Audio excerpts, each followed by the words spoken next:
O Antigo Testamento, ele vem falando sobre falsos profetas, vem descrevendo falsos profetas, mas o ponto alto mesmo é Jesus. No final do Sermão do Monte, no capítulo 7 de Mateus, ele diz assim: cuidado com os falsos profetas que vêm até vocês como lobos disfarçados de ovelhas. Ele está dizendo que haveriam pessoas que iriam causar destruição dentro do povo de Deus e eles estariam disfarçados de ovelhas. Então, um falso profeta não é um satanista, não é um bruxo, não é um feiticeiro, não é alguém que tá do lado de fora do povo de Deus, odiando e atacando. Não, é alguém que está disfarçado dentro do povo de Deus. Ele canta música de ovelha, ele se veste como ovelha, ele fala como ovelha, ele parece uma ovelha, mas na verdade, por dentro, ele é um lobo destruidor. Aí Jesus fala assim: pelo fruto você vai conhecer ele. Ele diz assim: porque naquele dia, ou seja, no dia da redenção, eles virão a mim e vão dizer assim: mas eu profetizei em seu nome, mas eu curei em seu nome, mas eu fiz milagres, eu expulsei demônios. Aí o que Jesus vai falar pra eles? Eu não te conheço. Então são pessoas que estão inseridas dentro do povo de Deus, inseridas com a obra de Deus, fazendo coisas em nome de Deus, mas que Jesus está dizendo que vai mandá-las pro inferno. Para saber o que é um falso profeta, a gente tem que saber o que é um profeta verdadeiro.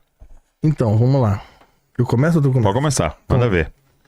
Um profeta, de maneira geral, ele é um proclamador da mente, do coração de Deus, ele é um proclamador da vontade de Deus pro mundo. Então, na história, você vai ver isso no Antigo Testamento, no Novo Testamento, homens e mulheres que desenvolviam um relacionamento com Deus, conheciam o Senhor, conheciam a sua voz, eram amigos de Deus. Sim. Talvez a das maiores características de um verdadeiro profeta é um amigo de Deus. É alguém que desenvolve um relacionamento de amizade com Deus.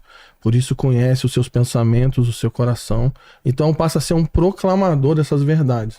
Então ele desenvolve um relacionamento de intimidade com Deus e a partir desse conhecimento, então ele proclama quem Deus é, qual a sua vontade, aquilo que Deus ama, aquilo que Deus odeia, quais são as prioridades de Deus, quais são os propósitos de Deus para o mundo, e o centro dessa mensagem é a obra do Evangelho de Jesus Cristo, né? Que é revelada desde Gênesis até Apocalipse. Então, basicamente, um profeta é um amigo de Deus e um proclamador dos pensamentos e dos caminhos do coração de Deus. É interessante até que no começo, quando você fez a brincadeira, né? Você falou pro Lene, aí você falou já de uma coisa do futuro, né? Então você falou assim, ó, o ano que vem, tal, porque a gente tem essa ideia... Essa ideia do profeta sempre profetizar. Falar do futuro, né? Mas eu acho que a melhor forma de explicar é que o profeta fala do eterno. Entendeu? Então ele vai falar qual é a vontade de Deus. Então você vai ver que profeta na Bíblia, principalmente ali no Antigo Testamento, ele estava sempre trazendo alinhamento. Entendeu? Alinhamento de tipo assim, gente, isso aqui que tá acontecendo não é a vontade de Deus. A vontade de Deus é essa daqui. E trazendo um alimento. Por quê? Porque ele tem essa amizade com Deus, então ele quer trazer realmente a vontade de Deus para aquele tempo ali. Algumas vezes vai falar do futuro, né? Mas a gente tem essa ideia. Sempre que a gente fala assim, profecia, ó, ano que vem, não sei o que, né? Mas talvez alguém chegando pra você e falando assim, cara, você precisa ajustar seu casamento.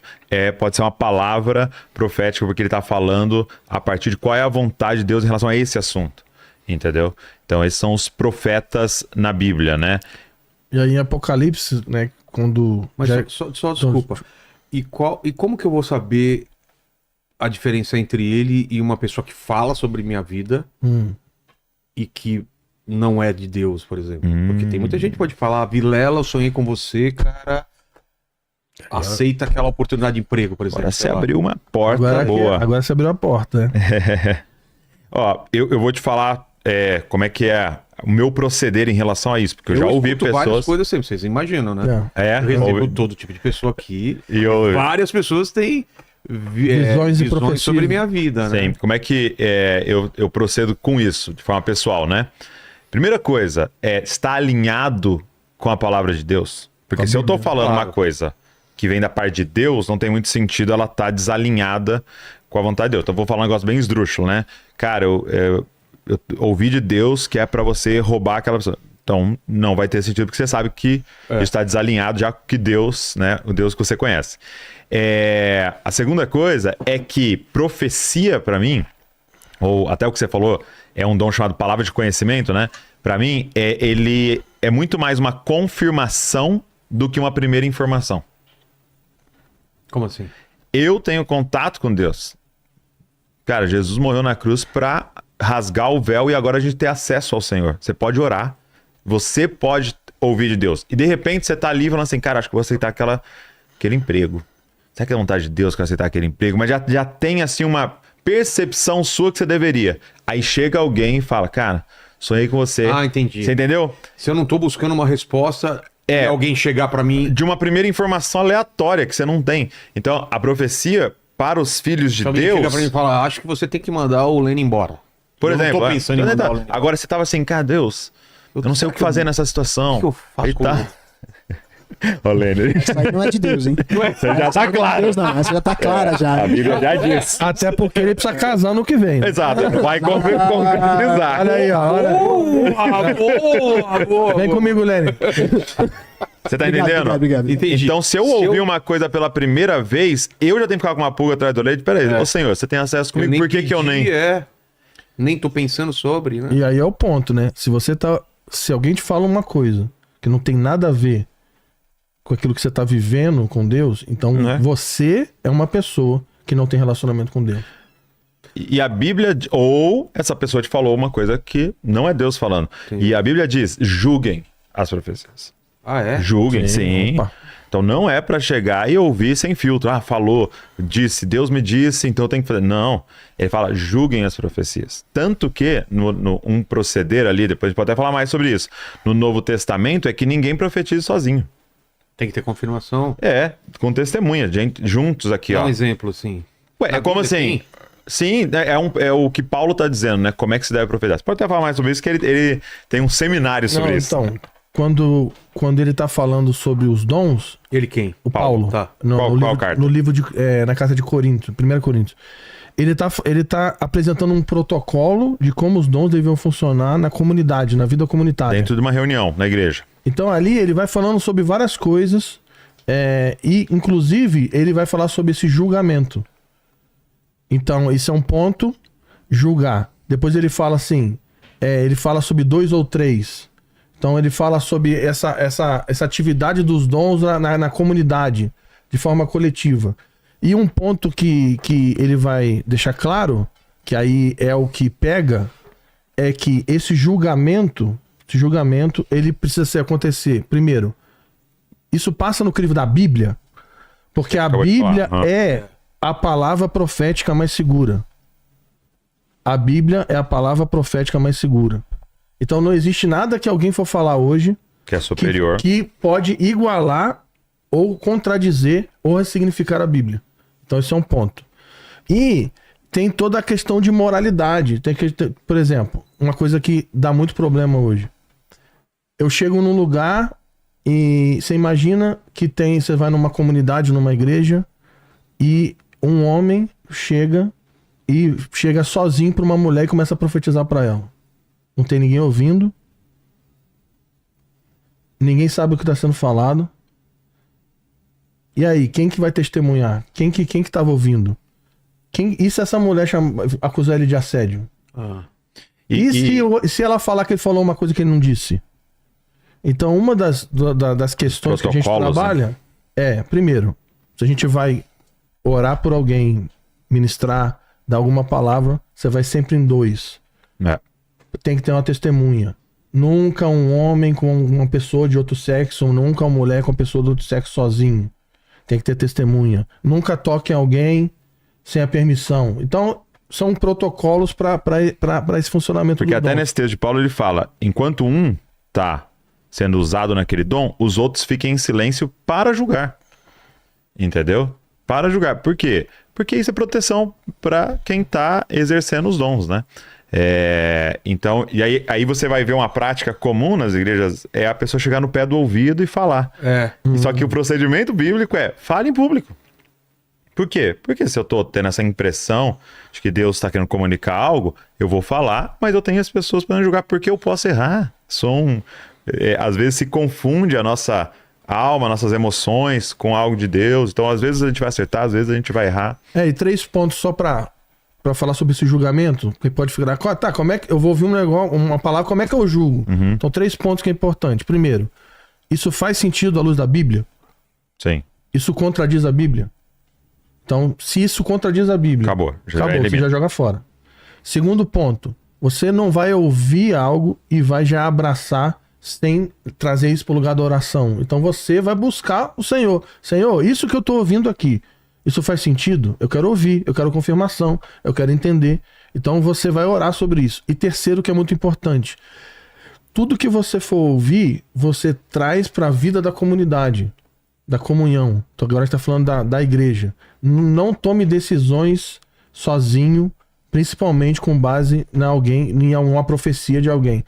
Na verdade, ninguém tem que tomar decisão baseado numa profecia que você escuta. Você toma decisão baseado no que a Bíblia disse e naquilo que você ouve da parte de Deus por meio do seu relacionamento com a palavra. Faz sentido isso? Claro. Tá entendendo? Então, assim, por exemplo, um dia eu tava no Japão ministrando e eu tava no momento da música, né? Do louvor e tal, eu tava ali de pé. E, cara, me veio, assim, uma impressão muito forte, assim, do nada, assim, um pensamento muito forte. Um dia eu quero que você faça um trabalho aqui no Japão. Tá. E me veio aquilo no coração, beleza, guardei aquilo. Passado, sei lá, alguns meses, 3, 4 meses, tava numa igreja, tinha um pastor pregando, ele parou no meio da pregação, assim, e falou, Douglas, vou falar um negócio pra você. Eu vejo o Senhor apontando vocês pro Japão. Então você entende? Aí aquilo cresce ainda mais dentro de você. Fala, poxa, e não aconteceu ainda. Entendeu? Mas aquela palavra tá guardada. E aí você vai percebendo esses sinais. Aí a pergunta é, Deus ama o Japão e quer compartilhar o evangelho e Jesus? Sim, então tá alinhado com a palavra. Beleza. Isso já tava no meu interior. E aquilo foi como eu não tinha conversado com ninguém. E ele fala aquilo. Então isso vai crescendo em você, entendeu? É baseado nessa multidão de conselheiros, você vai tomar a sua decisão. Né? E a ideia de... Na Bíblia, quem que fala primeiramente sobre falsos profetas? Quem alerta sobre isso? Então, o Antigo Testamento, ele vem falando sobre falsos profetas. Vem descrevendo, né? Vem descrevendo falsos profetas. Mas o ponto alto mesmo é Jesus. Quando Jesus quando ele fala do Sermão do Monte, que é o sermão mais famoso de Jesus, né? Pra quem leu a Bíblia e quem assistiu The Chosen. E do The Chosen é interessante que mostra toda aquela preparação de Jesus pro sermão, a grandiosidade do sermão, os discípulos registrando. Então, o Sermão do Monte é um dos momentos mais fortes assim do ministério público de Jesus, porque é como se fosse o resumo de Jesus da cosmovisão cristã.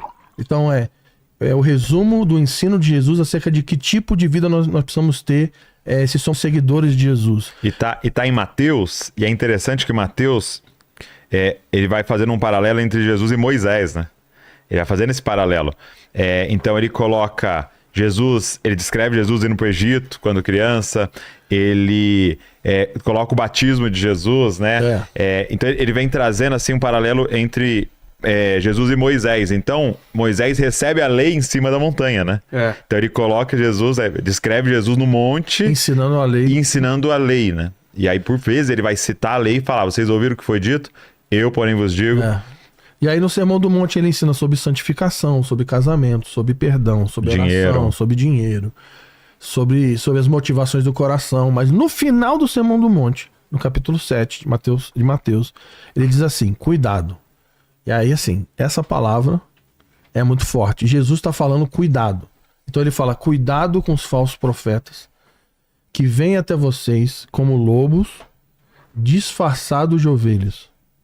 Então ele tá dizendo que haveriam pessoas que iriam causar destruição dentro do povo de Deus e eles estariam disfarçados de ovelhas.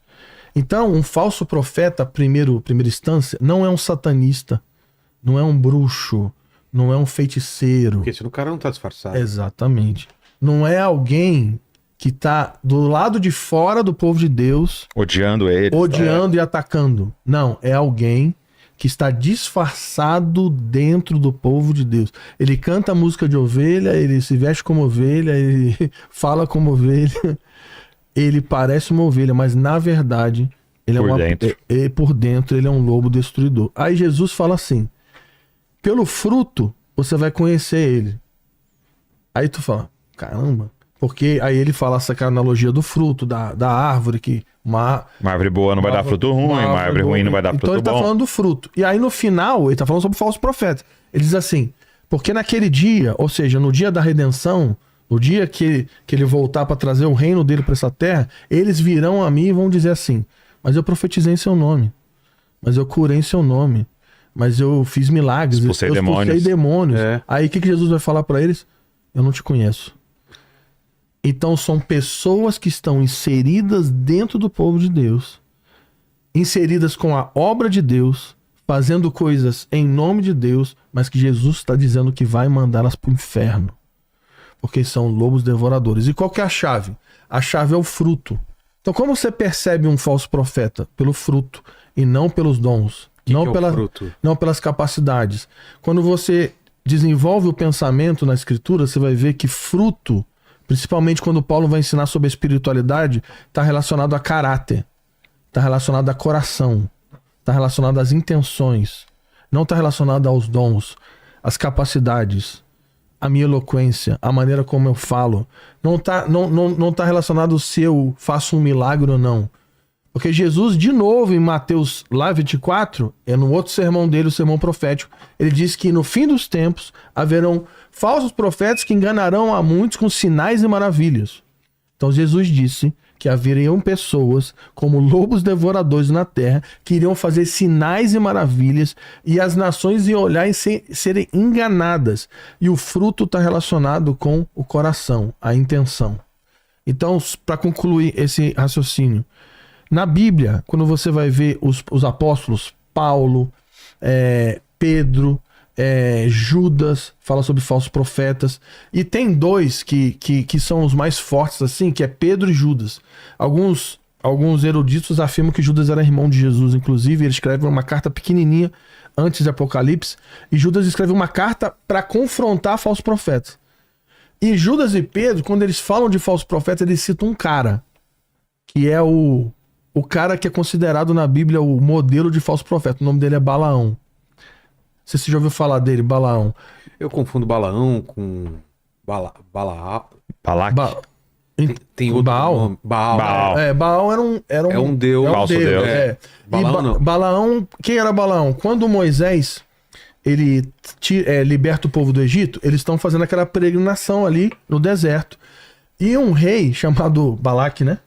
Ele contrata Balaão para amaldiçoar o povo de Israel.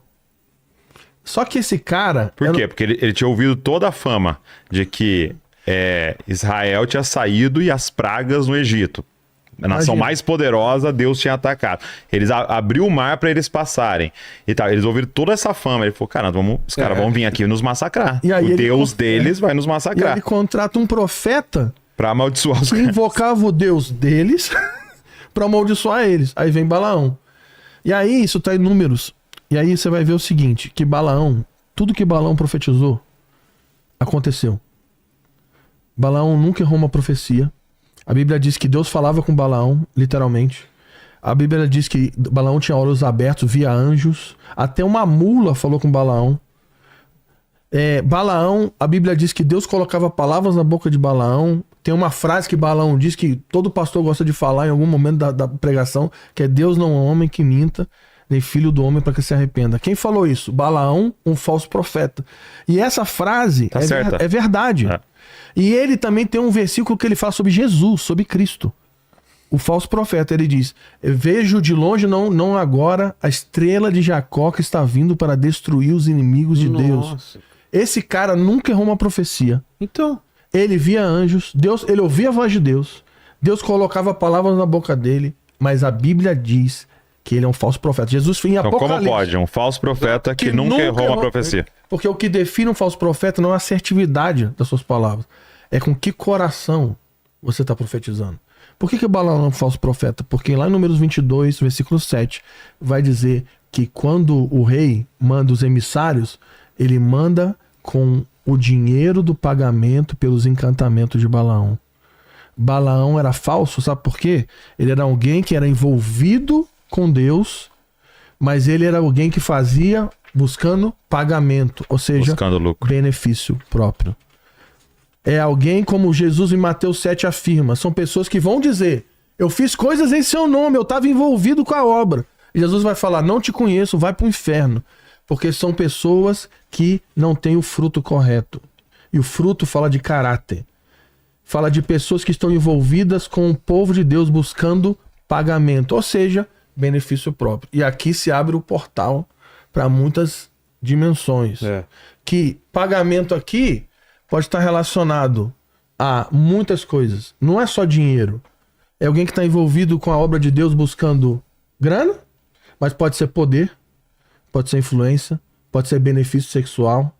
Então isso é muito forte. Mas fala aí. E assim, eu acho que uma coisa importante nesse texto de Jesus, porque assim, a gente está falando para você aqui, é que um profeta, um falso profeta pode acertar a profecia.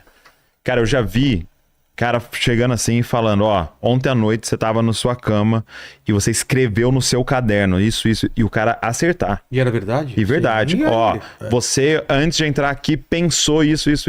Aí quando a gente ouve um negócio desse, na hora a gente fala, cara, esse cara é um homem de Deus. Essa mulher é uma mulher de Deus. Não necessariamente. Porque o que Jesus estava falando, o que define se a pessoa é um homem de Deus é o fruto. Então, é o caráter. Então, você recebe muita gente aqui e você tem contato com o dom da pessoa. Aqui não estou falando de dom sobrenatural, de uma profecia, por exemplo, mas você recebe aqui a pessoa que é inteligentíssima, capacidade. Eloquência. Então, aí você pode olhar e alguém falando sobre Deus e falar, cara, esse cara é um homem de Deus. Não sei. Por quê? Porque é no caráter, é no dia a dia. É quando ninguém tá olhando que isso vai sendo definido. É motivação do coração. E aí tem essa palavra, né? Que o Fábio, ele enfatizou. Cuidado. E eu queria só enfatizar essa palavra, todo mundo tá nos ouvindo, porque assim, ó. Jesus tá dizendo, cuidado. Quando eu falo cuidado, então imagina tá vindo um cachorro, eu falo cuidado. Eu tô dizendo pra você, fique completamente em alerta porque tem um perigo chegando. Então, é responsabilidade nossa também olhar se há falsos profetas. Porque há esse problemaço do falso profeta, do falso líder, abusador, mas há esse problemaço de um povo que está se entregando para qualquer um. Que tá deixando qualquer um ser o seu líder. Ele falou pra mim, eu tô fazendo. Ela falou pra mim, eu tô fazendo. Não, porque ela é mulher de Deus, porque ela fez isso, ela fez aquilo. O nome dele é apóstolo não sei o quê, o nome dela é apóstolo não sei o quê. E aí eles vão se entregando. Não, ele é o profeta, ele é o pastor. E vão se entregando. E Jesus tá dizendo, não, peraí, cuidado. É responsabilidade nossa olhar. Só que aí olhar o quê? Porque ele vai falar, eles vêm vestido de ovelha. Então não adianta a gente ficar só olhando porque como tá vestido. A aparência, né? E aí não é só roupa, né? Mas como tá vestido. Não, mas ele fala bem. Não, mas ele profetizou e acertou. Olha, mas ele curou. Olha quantas pessoas tem na igreja dele. Pô, tem 5.000 pessoas na igreja dele. Ele é um homem de Deus. Só que isso é por fora. Aí ele fala, mas por dentro são lobos devoradores.